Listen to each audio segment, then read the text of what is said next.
तो फ्रेंड्स एक बहुत ही difficult reading passage corporate social responsibility जिसका वोकैबुलरी कल मैंने आपको साथ में रहकर डिस्कस करवाया। मतलब जो कंपनीज़ हैं, बिज़नेस कंपनीज़ हैं, वो जो अपना बिज़नेस के साथ प्रॉफिट तो उनको बनाना ही है, लेकिन साथ के साथ उनकी कुछ सोशल रिस्पॉन्सिबिलिटीज़ भी हैं। उसके ऊपर ही एक पैराग्राफ है। क्वेश्चन टाइप जो सबसे पहले है, देखिए कितना लंबा पैराग्राफ है, कितनी सारी इन्फॉर्मेशन है, और उसमें से सबसे पहला जो हमें मिला है यहाँ पर वो है क्वेश्चन टाइप 14 to 20। हमें बताना है लिस्ट ऑफ हेडिंग्स कि कौन सा हेडिंग यहाँ पर जाएगा। तो ऑफ कोर्स यहाँ पर हमारे पास सबसे पहला जो है, ये मैं यूज़ करता हूँ एज अ पेपर वेट। तो हाउ CSR में help one business to expand, मतलब एक कंपनी जो है वो कैसे एक्सपेंड कर सकती है। CSR in many aspects of companies, many aspects मतलब अलग अलग aspects. A CSR initiative without a financial gain, मतलब CSR लेकिन उसका मोटिव क्या है, पैसा कमाना नहीं है। Lack of action by the state of social issues, मतलब lack of action by state मतलब गवर्नमेंट ने कुछ खास नहीं किया है। डराइव्स और pressure motivate companies to address CSR, मतलब क्या चीज़ है जो मोटिवेट करती है कंपनीज को कि CSR के बारे में सोचें। The past illustrate businesses are responsible for future outcomes, मतलब पास्ट का लेना देना है फ्यूचर आउटकम्स। इसका मतलब जिस पैराग्राफ में हमें पास्ट के रिलेटेड कुछ मिलेगा हम आंसर लगाएंगे। Companies applying CSR should be selective, मतलब कौन सी कंपनी लगाएगी इसकी सिलेक्शन होनी चाहिए।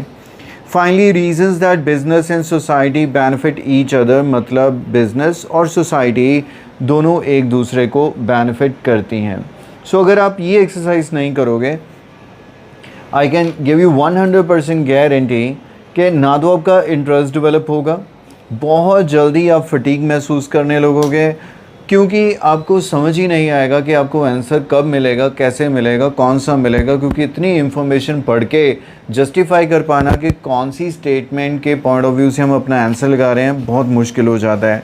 और अगर आपने ये स्ट्रेटजी डेवलप की, हर एक लाइन का मतलब क्या है और ऐसी कौन सी इन्फॉर्मेशन है जो मुझे किसी पर्टिकुलर पैराग्राफ में ढूंढनी है, it would make your life easier. तो अब हम जब रीड करेंगे पैराग्राफ ए, तो आपको बहुत जल्दी कुछ ना कुछ मिल जाएगा। जनरली फर्स्ट 2 लाइन में से आंसर मिल जाता है, और ज़रूरत पड़े शायद 1 या 2 पैराग्राफ्स ऐसे रहते हैं जिन्हें पूरा पढ़ना पड़ता है। An excellent definition was developed in the 1980s by Norwegian Prime Minister, जो भी है, जो वर्ड यूज़ करता है सस्टेनेबल डेवलपमेंट के लिए, meeting the need of present without compromising the ability of future generation to meet their own need. मतलब उसने एक डेफिनेशन दिया कि हम कैसे आज अपनी चीज़ों को पूरा करें जिससे हम फ्यूचर से कॉम्प्रोमाइज़ ना करें, ताकि आने वाले जनरेशन्स जो हैं वो परेशान ना हों। और शायद अगर आपका पास्ट वाले की तरफ ध्यान जा रहा है तो अगर थोड़ा सा रुक जाइए, क्योंकि उसकी सेंस बिल्कुल डिफरेंट थी। The notion of licence to operate drives from the fact that every company needs tactic to explicit permissions from government, communities, numerous stake holder and others.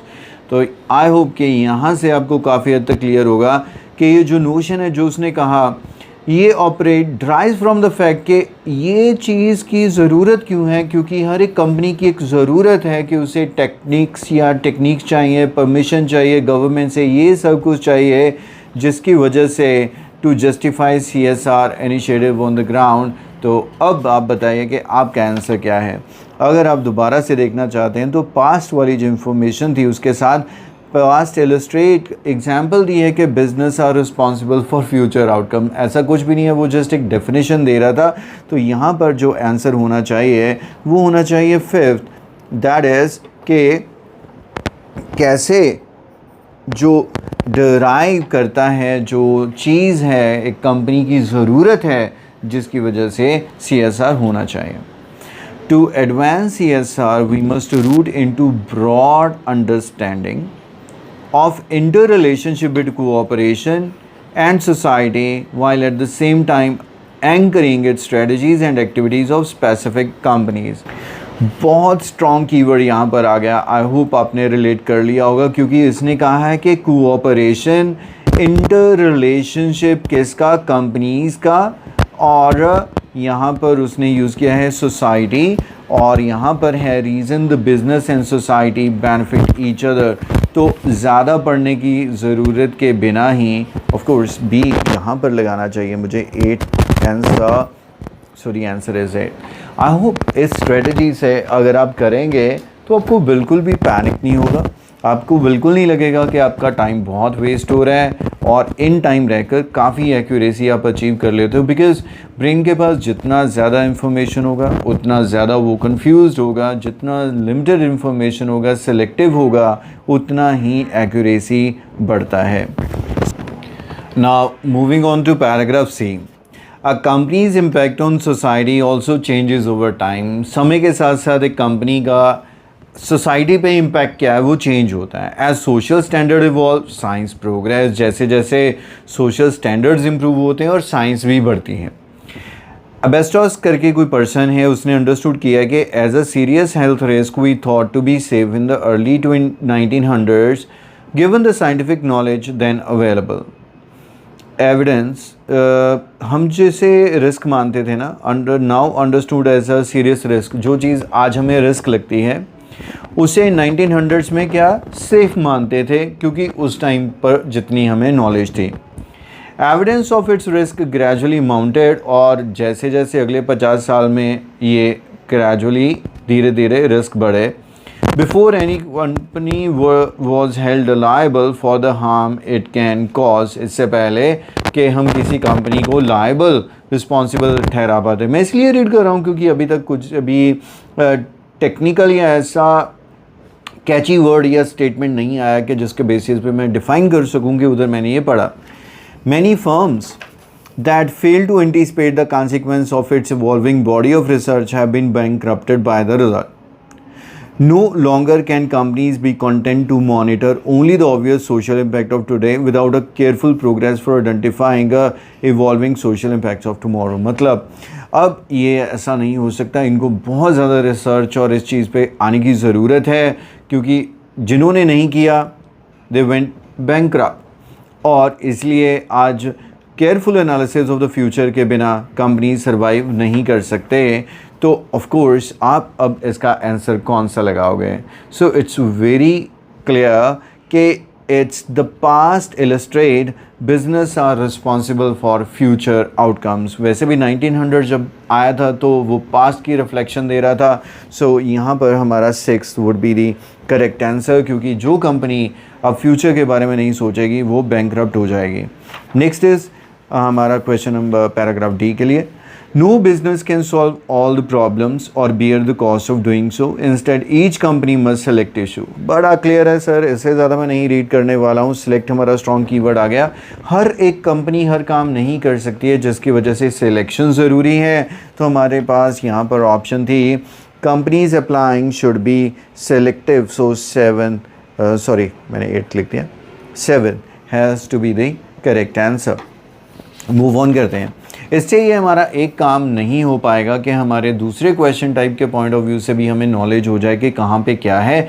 लेकिन जब इतनी लेंथी पैराग्राफ्स हैं, इतनी स्ट्रॉन्ग इन्फॉर्मेशन है, तो better ये है कि एक टाइम पर एक क्वेश्चन टाइप पे फोकस कर लें। Paragraph E, the best cooperation citizenship initiative involve far more than writing a cheque. The specific, clear, measurable goals and track results over time. A good example is GE program to adopt underperforming public high school near several of its major US facilities। तो यहाँ पर सीधी सी बात है, उसने ये कहा है कि सिर्फ एक चेक कट करने तक ही मतलब नहीं होना चाहिए, और भी बहुत सारी चीज़ें। जैसे उसने एक GE एक कंपनी की एग्जांपल दी है। उसने क्या किया है कि एक स्कूल को अडॉप्ट किया है जो अंडर परफॉर्म कर रहा था। आइए देखते हैं कि क्या हुआ उसमें। द कंपनी कंट्रीब्यूटेड बिटवीन $250,000 उसने इन्वेस्टमेंट किया 5 ईयर में, और फिर क्या हुआ? In an independent study nearly all showed significant improvement. Graduation rate 40. Okay, so worst 5 performing school भी एवरेज उसका डबल हो गया, 30 से 60 हो गया। कहने का मतलब ये है कि यहाँ पर इन्वेस्टमेंट करके उनको बदले में पैसा नहीं मिला, उन्होंने improvement in term of education किया है। सो हमारा आंसर जो विदाउट फाइनेंशियल गेन था has to be the correct answer, that is CSR initiative without a financial gain. Next is F paragraph. F paragraph की अगर हम रीडिंग करते हैं तो Microsoft working connection partnership with the American association of company college is a good example of shared value. अब दो companies जब आपस में मिलजुल के काम करती हैं उसका बताया है। Opportunity arising from investment in context, क्योंकि इससे क्या होता है कि शेयर्ड वैल्यू से आपको इन्वेस्टमेंट मिलती है। The shortage of information technology worker is a significant constraint on Microsoft growth. कि उसके पास काम करने के लिए employees नहीं है। Currently there are more than 450,000 unfilled IT positions, तो सिर्फ अमेरिका में पड़ी हुई हैं।